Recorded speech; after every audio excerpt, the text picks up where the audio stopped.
Hi guys, ময়লা T-shirt ছেঁড়া জুতো দুদিন আগে ছিল মনেরই মতো। ময়লা টি-শার্ট ছেঁড়া জুতো কদিন আগে ছিল মনেরই মতো। ছোড় বদলে ডেরা গোটা নেই, নদের গুড়ি নাটাই সুতো।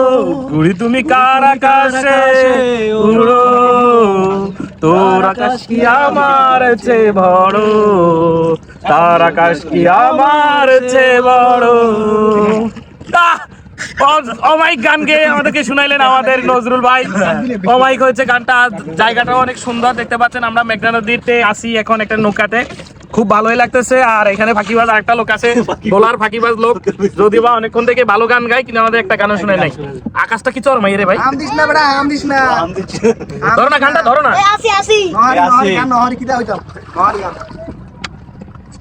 আকাশটা খুবই সুন্দর। গুদুলি বিকেলবেলা আমরা আজকে চলে আসলাম মেঘনা নদীর তুলাতলি একটা পয়েন্টে। এখানে খুবই মানুষ হয়, অনেক দর্শক এখানে আসছে আর আমরাও আছি। জায়গাটা অনেক সুন্দর। আর শেষমেশ নৌকাতেও ভ্রমণ করে পেলাম।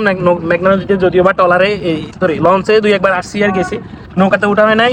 মেঘনা নদীতে সেটাও আজকে উপভোগ করে পেলাম। নিচে কি আছে ধ্যান কোন? আর নিচে আছে কয়েকটা হাঙ্গর মাছ আছে, এই যে বিদ্যুতের যেটা নিচে কুমির, হাঙ্গর, ইলিশ, এগুলা সব রুই কাতলা মাছও আছে যে নোয়াখালীর। বাংলাদেশের এগুলো একমাত্র নিচে গভীর আছে। নদী মেঘনা, এটা সেটা। হ্যাঁ হ্যাঁ এক হ্যাঁ, মেঘনা বাংলাদেশের একমাত্র গভীর নদী অনলি মেঘনা। একমাত্র।